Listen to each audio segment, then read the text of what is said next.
Hello everyone. तो आज हम बात करने वाले हैं कन्वर्जन डिसऑर्डर के बारे में। ठीक है, तो वन बाय वन टर्म्स को सबसे पहले समझेंगे क्योंकि टर्म्स थोड़े से कंफ्यूजिंग हैं। तो आप ये देखिए, कन्वर्जन सबसे पहले तो कन्वर्जन क्या होता है कि ये series of forceful involuntary contraction and relaxation होता है हमारे वॉलेंट्री मसल्स का। यानी कि अगर हमारे वॉलेंट्री मसल्स का इनवॉलेंट्री यानी कि जिन मसल्स को हम कंट्रोल कर सकते हैं उन मसल्स का हमारी इच्छा के बिना या फिर हम अनकंट्रोलेबल कॉन्ट्रैक्शन या रिलैक्सेशन होने लगता है तो उसको हम कन्वर्जन बोल देते हैं। ठीक है, बात करते हैं सीजर की। तो सीजर क्या होता है, अब कोई एबनॉर्मल इलेक्ट्रिक डिस्चार्ज हो रहा है या फिर कोई एबनॉर्मल इलेक्ट्रिक न्यूरोट्रांसमीटर का डिस्चार्ज हुआ है ब्रेन में, तो उसकी वजह से हमारे बिहेवियर, मूवमेंट और सेंसेशन में चेंजेस आ रहे हैं तो उसको सीजर बोलेंगे। ठीक है, और यहीं पे एक बात बता देती हूँ कि अगर एक सिंपल सा आपको वो रिलैक्सेशन या कॉन्ट्रैक्शन महसूस हुआ है आपने वॉलेंट्री मसल में, एक इनवॉलेंट्री कंट्रैक्शन या रिलैक्सेशन हुआ है तो उसको तो हम कन्वर्जन बोलेंगे। लेकिन ये अगर रिकरेंट हो रहा है तो उसी को हम कन्वर्जन डिसऑर्डर बोल देते हैं। सीजर भी सेम है कि अगर एबनॉर्मल इलेक्ट्रिक डिस्चार्ज ब्रेन में हुआ है जो कि बिहेवियर, मूवमेंट और सेंसेशन में चेंज कर रहा है, मतलब चेंज कॉज कर रहा है, तो उसको सीजर बोलेंगे। और सीजर का रिकरेंट एपिसोड ही हमारा क्या कहलाता है, इपिलैप्सी या सीजर डिसऑर्डर कहलाता है। ठीक है, तो इतनी बात समझ में आई। बात कर लेते हैं डेफिनेशन की। तो कन्वर्जन डिसऑर्डर को हम कन्वर्सिव डिसऑर्डर के नाम से भी जानते हैं। ठीक है, और ये एक ऐसी कंडीशन है जो कि कैरेक्टराइज्ड होती है बाय रिकरेंट कन्वर्जन या सीजर। यानी कि रिकरेंट कन्वर्जन, बार बार कन्वर्जन या सीजर अगर आ रहा है तो उसी को हम कन्वर्जन डिसऑर्डर या कन्वर्सिव डिसऑर्डर बोलते हैं। ठीक है, अब बात कर लेते हैं कन्वर्जन डिसऑर्डर के टाइप्स के बारे में। ठीक है, तो आप ये देखिए कन्वर्जन डिसऑर्डर के क्या क्या टाइप्स होते हैं। तो मेनली हमारा 3 टाइप्स का ये कन्वर्जन डिसऑर्डर होता है। एक तो पार्शियल सीजर या कन्वर्जन डिसऑर्डर, एक तो पहला होता है हमारा पार्शियल सीजर या फोकल सीजर जिसको बोलते हैं। ठीक है, सेकेंड होता है हमारा जनरलाइज सीजर और थर्ड होता है हमारा इपिलैप्टिक सिंड्रोम। ठीक है, तो सबसे पहले बात करेंगे फोकल सीजर या फिर पार्शियल सीजर के बारे में। तो पार्शियल सीजर जो होता है ये एक पार्ट ऑफ ब्रेन को इफेक्ट करता है। ठीक है, यानी कि ये जो होगा इसमें एक्साइटरी या फिर आपको क्या देखने के लिए मिल सकता है, जो एक्साइटरी इम्पल्सेस होंगी वो सिर्फ एक पार्ट ऑफ ब्रेन से होकर आ रही होंगी, या फिर ये वाला पार्ट देखिए यहाँ पे अफेक्टेड है और या फिर half of part of brain affected होगा। यानी कि पार्शियल यहाँ पे ब्रेन डैमेज होने की वजह से क्या हो रहा है कि हमारे सीजर्स आ रहे हैं, पार्शियल सीजर या फिर फोकल सीजर आ रहे हैं। ठीक है, क्या लिखा हुआ है, seizure activity start in one area of the brain. यानी कि एक एरिया ऑफ ब्रेन में स्टार्ट होगा ये सीजर एक्टिविटी, तो हम उसको पार्शियल सीजर या फोकल सीजर बोलते हैं। अब पार्शियल सीजर के भी टू टाइप्स होते हैं। एक तो सिंपल पार्शियल सीजर होता है, दूसरा कॉम्प्लेक्स पार्शियल सीजर होता है। तो जो सिंपल पार्शियल सीजर होगा वो आपका विदाउट लॉस ऑफ कॉन्शियसनेस होगा। यानी कि इस केस में जो भी पर्सन होगा या पेशेंट होगा उसका कॉन्शियसनेस लॉस नहीं होगा, वो फुली अवेयर रहेगा।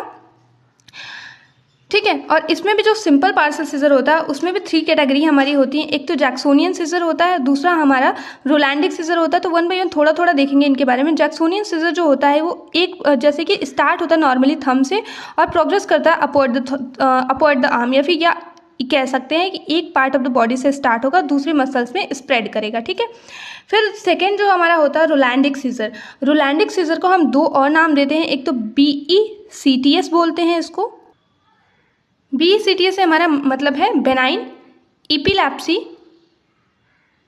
With centrotemporal spike. ठीक है, और सेकेंड इसको हम BECCTS का भी नाम देते हैं जिसका मतलब होता है benign epilepsy of childhood with centrotemporal spike. ठीक है, ये ज़्यादातर मोर देन 5 ईयर्स वाले बच्चों में देखने के लिए मिलता है। मोस्टली नाइट में अकर होता है या फिर अर्ली मॉर्निंग या फिर जस्ट बिफोर बेड टाइम ये होगा। ठीक है, फिर सिल्वीनियन सीजर की बात कर लेते हैं। तो इसको बेनाइन फोकल इपिलैप्सी ऑफ चाइल्डहुड के नाम से भी जानते हैं। फिर उसके बाद से ये क्या है, तो क्लोनिक जर्किंग होती है इसमें। क्लोनिक जर्किंग का क्या मतलब है, रैपिड कॉन्ट्रैक्शन या रिलैक्सेशन होगा स्केलेटन मसल का। ठीक है, तो ऐसे जर्किंग देखने के लिए मिलेगी।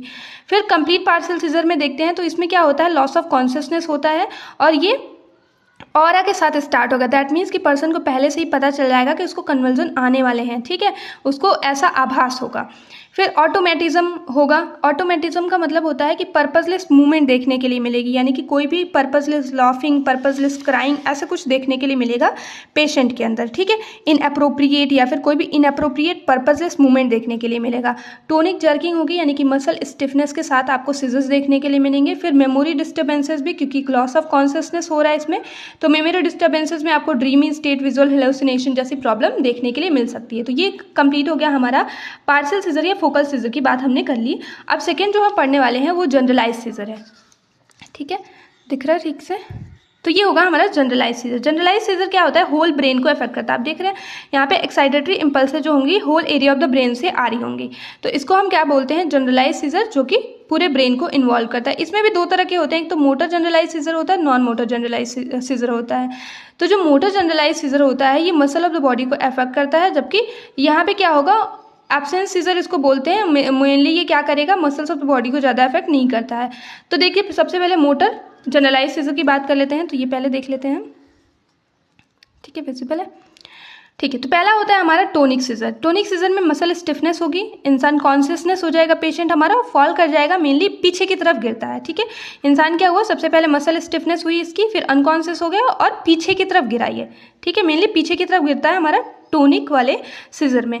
फिर होता है हमारा टोनिक क्लोनिक या फिर ग्रैंड mal के नाम से भी जानते हैं। इसमें क्या होगा, मसल स्टिफ होगी, इंसान फॉल करेगा और क्लोनिक सीजर आएंगे फिर उसको, ठीक है, यानी कि कॉन्ट्रैक्शन एंड रिलैक्सेशन होगा। ये पेशेंट खड़ा है, ठीक है, मसल इसकी स्टिफ हुई और ये गिर गया और इसको फिर क्लोनिक सीजर आया, तो हम उसको टोनिक क्लोनिक, यानी कि पहले टोनिक हुआ यानी कि मसल स्टिफनेस हुई, फिर क्लोनिक यानी कि कॉन्ट्रैक्शन एंड रिलैक्सेशन हुआ आफ्टर फॉल।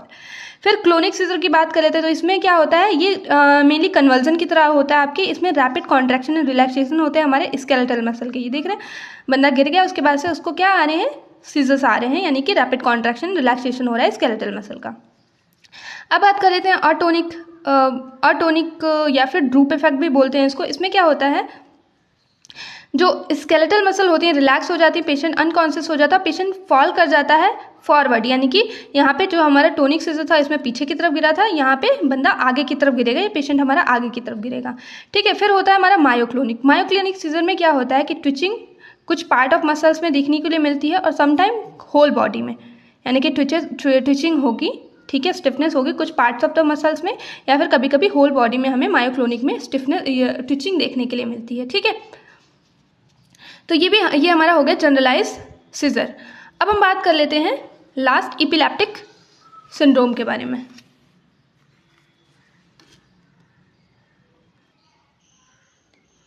देखिए तो क्या है हमारी ये इपिलेप्टिक सिंड्रोम। इसमें क्या होता है, कुछ सिंड्रोम हमारे एसोसिएटेड होते हैं इपिलेप्सी के साथ, उनको इपिलेप्टिक सिंड्रोम बोलते हैं, ठीक है। जैसे इसमें पहले देखने के लिए मिलेगा आपको वेस्ट सिंड्रोम, इसको इन्फेंटाइल स्पाज्म के भी नाम से जानते हैं। इसमें ट्रायड देखने के लिए मिलता है। सबसे पहले तो ऑनसेट होगा लेस देन 1 ईयर में, बच्चे में देखने के लिए मिलेगा।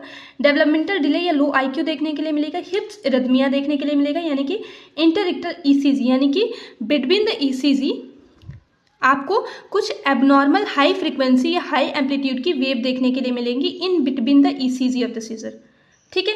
फिर सेकेंड आता है हमारा लेनॉक्स जेस्टेट सिंड्रोम। इसमें भी ट्रायड, यानी कि इसका एज जो होता है 2 to 10 ईयर्स के बच्चों को इफेक्ट करता है। वहाँ पे क्या था हमारा कि लेस देन 1 ईयर को इफेक्ट कर रहा था, यहाँ 2 to 10 ईयर्स के बच्चों को इफेक्ट करता है। ये डेवलपमेंटल डिले यानी कि लो IQ इसमें भी देखने के लिए मिलेगी। ECG का जो वेव होता है 1 to 2 हार्ट स्पाइक या वेव डिस्चार्ज देखने के लिए मिलेगा, ठीक है। और ड्रग ऑफ चॉइस इसमें सोडियम वेल्पोरेट देते हैं। फिर हमारे सिटाहरा सिंड्रोम आता है। इसमें क्या होता है कि अर्ली इन्फेंटाइल इपिलेप्टिक इंसेफेलोपैथी भी बोलते हैं इसको, और ये ब्रेन मालफॉर्मेशन के साथ एसोसिएटेड होता है। ड्रेवेट सिंड्रोम की बात कर लेते हैं, तो बहुत ही सीवियर फॉर्म ऑफ इपिलेप्सी होता है। इसमें फेब्राइल सीजर्स होते हैं, फिर उसकी वजह से सीजर एसोसिएटेड होंगे आपके लो ग्रेड फीवर के साथ, फिर उसकी वजह से अफेब्राइल सीजर आएगा, आपको बिना बुखार के सीजर आएगा बच्चे को जो भी है। फिर मल्टीपल सीजर पाथवेज देखने के लिए मिलेंगे और डेवलपमेंटल डिले अल्टीमेटली बच्चे को देखने के लिए मिलेगा, ठीक है। तो आई होप सो कि चीज़ें समझ में आई होंगी। एक बार फिर से मैं चार्ट दिखा देती हूँ पूरा का पूरा। तो देखिए हम लोगों ने 3 चीज़ों की बात करी थी। पार्शियल सीजर या फोकल सीजर होता है, जनरलाइज सीजर होता है, हमारा इपिलेप्टिक सिंड्रोम होता है। पार्शियल सीजर में 2 टाइप्स देखे हमने, simple partial and complex partial. Simple partial के 3 टाइप्स थे, एक तो जेकोनियन सीजर था, रेनाल्डिक सीजर था और सिल्वियन सीजर था। फिर कॉम्प्लेक्स सीजर में हमने देखा कि क्या क्या चीज़ें होंगी। फिर जनरलाइज सीजर में हमने मोटर GS की बात करी और नॉन मोटर GS की बात करी। नॉन मोटर को हम एब्सेंस सीजर के नाम से भी जानते हैं। मोटर GS में हमारे कुछ थे, टोनिक था, टोनिक क्लोनिक था, क्लोनिक था और टोनिक और मायोक्लोनिक था। फिर इपिलेप्टिक सिंड्रोम में हमने वेस्ट सिंड्रोम की बात करी, लेनॉक्स जेस्टेट सिंड्रोम की बात करी, चटाहरा सिंड्रोम एंड ड्रेवेट सिंड्रोम की बात करी, ठीक है। तो आई होप सो कि चीज़ें क्लियर हुई होंगी आपको। अब हम बात कर लेते हैं कॉजेज़ के बारे में। तो कॉजेज़ क्या होता है, एक तो जेनेटिक फैक्टर अगर फैमिली में किसी को हो तो बच्चा ज़्यादा रिस्क पे रहता है, हेड ट्रॉमा हुआ है, कोई जैसे कि ट्रॉमेटिक ब्रेन इंजरी हुई है तो एपिलेप्सी के या फिर कन्वर्जन डिसऑर्डर के चांसेस रहते हैं। इन्फेक्शन हुआ है बच्चे को जैसे कि मेनिंजाइटिस, इंसेफेलाइटिस या कोई ब्रेन एब्सेस फॉर्मेशन हुआ है। कोई मेटाबॉलिक डिसऑर्डर है बच्चे को जैसे लो ब्लड शुगर है, इलेक्ट्रोलाइट इम्बैलेंस हुआ है, किडनी डिजीज़ है।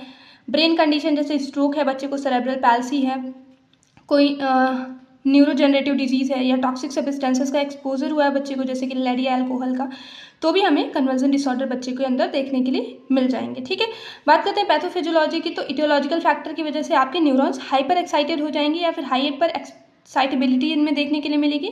न्यूरोट्रांसमीटर मॉलिक्यूल का स्टिमुलेशन होगा और इम्बैलेंस रिलीज करेंगे वो एक्साइटरी इनहिबिटरी न्यूरोट्रांसमीटर्स को। ठीक है, जिसकी वजह से एबनॉर्मल स्पॉन्टेनियस स्प्रेड देखने के लिए मिलेगा इलेक्ट्रिक डिस्चार्ज का ब्रेन के अंदर, और वो कॉज करेगा हमारी कन्वर्जन, सीजर, या फिर अगर रिकरेंट एपिसोड हो रहा है हमारे कन्वर्जन या सीजर का तो अल्टीमेटली एपिलेप्सी को। ठीक है, बात करेंगे सिम्टम्स की। तो जो जनरलाइज सिम्टम्स देखने के लिए मिलेंगे, एक तो कन्वर्जन देखने के लिए मिलेगा, लॉस ऑफ कॉन्शियसनेस यानी कि कॉम्प्लेक्स पार्सल सीजर में लॉस ऑफ कॉन्शियसनेस देखने के लिए मिल रहा था हमें। कन्फ्यूजन बच्चे के अंदर रहेगी, इंजरी होगा ड्यू टू फॉल, फिर इमोशनल डिस्ट्रेस भी देखने के लिए मिल सकता है बच्चे के अंदर, रोलिंग ऑफ आइज या स्टार्किंग या ब्लैंक एक्सप्रेशन देगा बच्चा, टंग बाइटिंग या फिर लिप बाइटिंग करेगा, रोलिंग ऑफ आई ये तो देख चुके हैं हम, लॉस ऑफ ब्लैडर कंट्रोल होगा बच्चे के अंदर, फिर फॉलिंग देखने के लिए मिल सकता है, विजन चेंज देखने के लिए मिल सकता है, स्पीच डिफिकल्टी या स्लर्ड स्पीच, डिपेंड करता है कि कौन सा हिस्सा ब्रेन का अफेक्ट हुआ है। जैसे पार्सल इनकम्प्लीट सीजर में हम लोगों ने देखा ना।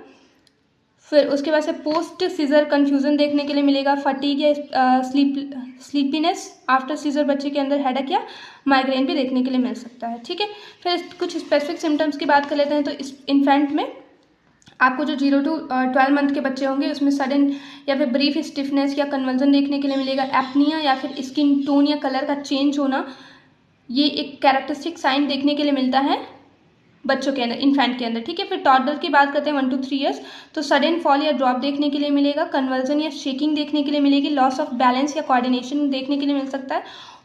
ओल्डर चिल्ड्रन में जो 4 to 12 ईयर्स के होंगे उसमें मोर ऑब्वियस कन्वर्जन या सीजर देखने के लिए मिलता है, लॉस ऑफ कॉन्शियसनेस कन्फ्यूजन देखने के लिए मिलेगी, इमोशनल चेंजेस या मूड स्विंग देखने के लिए मिलेगा।